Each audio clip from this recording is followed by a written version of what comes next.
Once Brock gets confidence in doing something, he's unbeatable. 500-pound superplex! Oh my God! He is the heavyweight champion.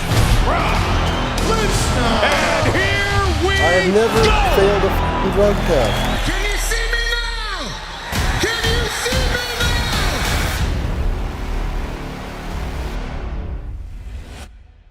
Brock Lesnar is known for his time in the WWE wrestling ring and briefly in the UFC octagon rather than on the NFL football field. Camera likes to follow me wherever I go, but that's okay. I guess I have a pretty face, so everyone wants me on camera. Brock Lesnar said during his pursuit of making an NFL team. His name during high school was synonymous to wrestling and not football, although he is built much like the best defensive players in the game. The gargantuan athlete spent some time on a grassy field but found true success in the six-sided ring, dominating the heavyweights and succeeding in college with a charismatic and confident attitude that moved him to rule in the wrestling entertainment world and eventually the UFC. Even though he wasn't on the field for many snaps, the football bug had bitten him, and in the midst of his pro wrestling career, the Beast made an attempt to make it as a NFL player. So what's going on, guys? Your boy Mike here, and today we're going to be discussing Brock Lesnar's football career. Now, before we get to the content, this is probably going to get copyright claimed, so if you could do us all a favor and just sack that like button for the YouTube algorithm, consider subscribing and check us out on TikTok and Instagram as we upload content there as well. Now that we got all that out of the way, break!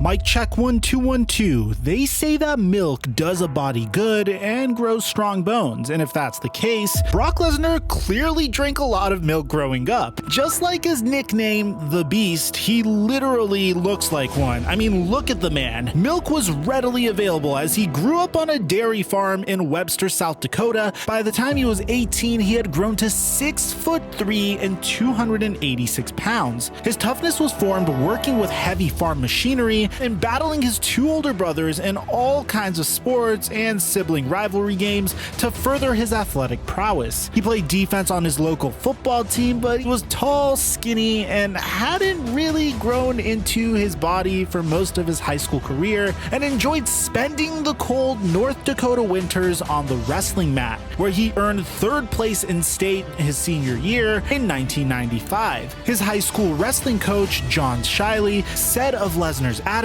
that he is like a good dog. You can pet him all day long, but if you pull his tail, he might bite you. When you know him, you know your limits. Though he was a gargantuan giant, he proved to be more than just farmer strong, as he could lift a four-door Chevy off of the ground. Bear in mind, this man is still in high school after joining the National Guard, but quickly being dismissed due to his color blindness. The big dog attended Bismarck State College, a junior college where he was on the wrestling team, and by his sophomore season was a national champion.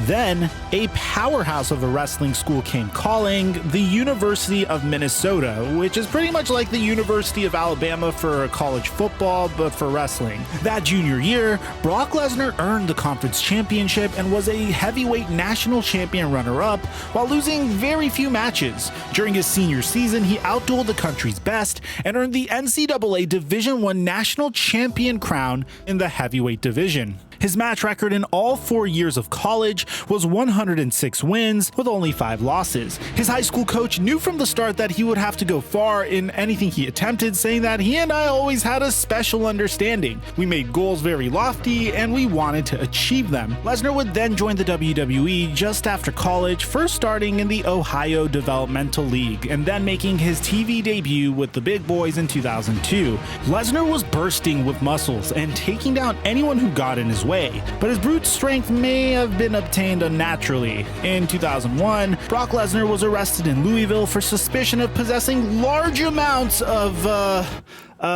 juice. No, not that type of juice. Regardless, Brock quickly skyrocketed to becoming the heavyweight guy. He was even dubbed the next big thing during that time, and they would even push him a little bit by him beating The Rock during SummerSlam in August of 2002. At age 25, Brock Lesnar would become the youngest WWE champion, literally winning that belt only 126 days after his debut. He went on to reign as WWE champion for 3 runs, defeating John Cena and The Undertaker along the way. However, there was a dark side during his first stint in professional wrestling. Brock had become addicted to alcohol and painkillers. Lesnar downed up to a bottle of vodka per day and was taking hundreds of painkillers per month for pain management. A botched shooting star press at WrestleMania caused an injury that had ultimately led to his addiction. At one point, it had gotten so bad that he couldn't remember where he was or what day it was, recalling or not quite recalling a fight he got into with another wrestler, Mr. Perfect, during a cross-country trip on the team plane. Honestly, I was drunk and high.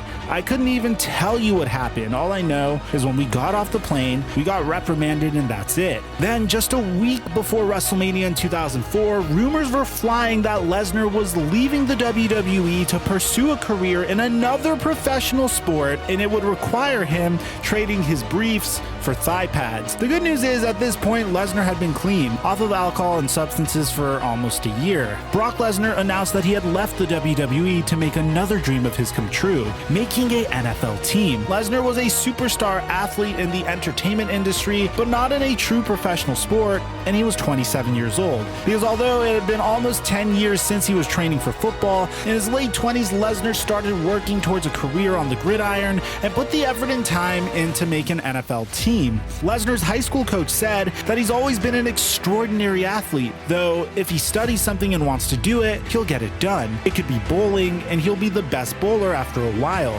He's that type of athlete. Lesnar's first task was to participate in the 2004 NFL Combine, and at 6'3", 283 pounds, his numbers were nothing to laugh at. He ran a 4.7 40-yard dash. To give you an idea, J.J. Watt's 40-yard dash was 4.84, Lesnar's vertical jump was 35 inches, his broad jump was 10 feet, and he benched 225 pounds 30 times. When it was time to show up for NFL workouts for scouts, Brock Lesnar almost missed his chance with NFL teams due to an accident that almost ended his entire professional career in anything athletically. On April 20th, 2004, Lesnar was riding his motorcycle near the University of Minnesota campus. A minivan pulled out in front of him and struck the vehicle.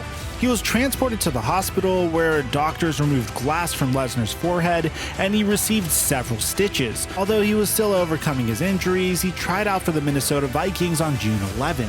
His groin injury held him back, thus he didn't receive an offer that day. Then on July 27th, the Vikings signed him as a defensive tackle and he would join the rest of the team in training camp. Lesnar said of his critics, telling the Bloody Elbow, "This is no load of bull. It's no WWE stunt.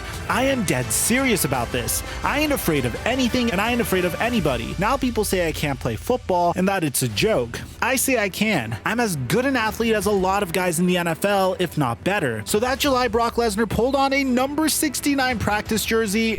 Wait, what? Really? Like, of all jerseys, you picked that jersey number? And with the only commitment from the Vikings that he could participate in training camp, he went out to try to prove everyone who doubted him wrong. Fans gathered, some upset that their favorite WWE superstar would never be in a ring again. Little do they know, media outlets from all over the country filled the training camp tents attempting to cover the story of the football underdog who had always been the top dog in everything else. Lesnar told one of the many media outlets following his journey that "I was in the entertainment business. Probably the only thing I can compare the WWE to here is the physicality. Getting in and out of the ring every night for 280 days a year, that's hard on a man's body, and I'm feeling some of those aches and pains I used to feel. I'm 27 years old. I'm not a young man anymore. In this league, I'm not young." Minnesota Vikings players, including future Hall of Fame wide receiver Randy Moss, were starstruck when WWE King and nearing 30 years old Brock Lesnar stepped out into the practice field to play with them. Another wide receiver, Nate Burleson, who was in his second year in the league at the time,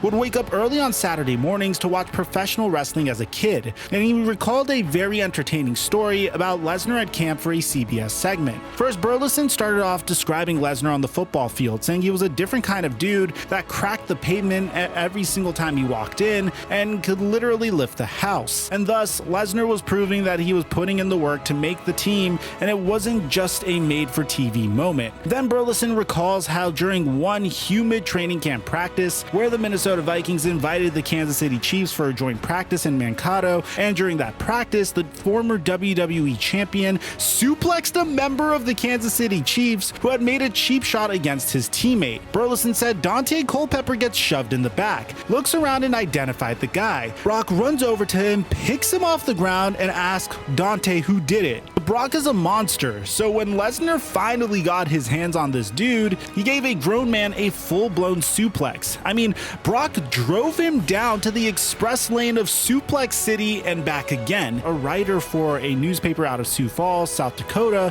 who was covering the training camp practice, said the suplex incident went more like this. First, Gary called Lesnar the underdog and then wrote, after knocking down Chiefs reserve running back Jonathan Smith, Lesnar drew the attention of center Jonathan Ingram, whereas Lesnar looked intense but fundamentally shaky coming off the line as a football player. The former NCAA champ and WWE star brings a whole different set of skills to face-to-face confrontations. Seconds later, Ingram was on the ground, a 2-point takedown plus riding points. Lesnar played in most of the preseason games for the Vikings, and when I say played, it means he was in the game for the last few minutes of the fourth quarter of games that didn't really matter anyway. Lesnar, who may have looked like a football player as far as size and strength, well, he looked pretty slow on the field against other NFL hopefuls that would soon be cut as well. When taking on the Arizona Cardinals, he was able to handle 2 blockers at once, but failed to make a tackle during his time on the field. Against the 49ers, he had perhaps his only NFL highlight, if you can even call it that. On the 3rd and 5, with just under 3 minutes remaining, he was able to drive the offensive lineman backwards to force the quarterback to vacate the pocket, which allowed his teammate to make a sack. Then with 17 seconds left in that game, Lesnar makes his first official tackle, taking down the running back in a game that didn't matter, surrounded by NFL players like him that, with all due respect, didn't matter either. Brock Lesnar didn't make the final 53-man roster for the first regular season game in that 2004 season, but he was invited by the Minnesota Vikings to represent him in NFL Europe. But while Lesnar would decline, and instead of returning to the WWE, he tried his hands at mixed martial arts, and believe it or not, he was pretty damn good at it. In his UFC debut in 2008, he lost to Frank Mir, but came back strong, as in UFC 91, he defeated Randy Couture to win the heavyweight title in just his 4th ever professional MMA fight. Then a rematch against Mir, which was a headlining event for UFC 100, he won. The card for that event remains the highest selling UFC pay-per-view event ever, and the Beast Incarnate had found his calling. ESPN the magazine listed Lesnar as the highest paid athlete based on salary and earnings for 2011, topping the list at $5.3 million. However, at the same time, he was suffering from diverticulitis, an inflammation or infection in one or more small pouches in his digestive tract. In December, Lesnar lost UFC 141 via a TKO to body kicks and punches to his stomach, and after that defeat, he announced his retirement by telling the television cameras that tonight was the last time you'll see me in the octagon. It was too long after that so-called UFC retirement that Brock Lesnar was back in a WWE ring. Beginning in April 2012, he would face off against John Cena and met him several times, like in SummerSlam 2014,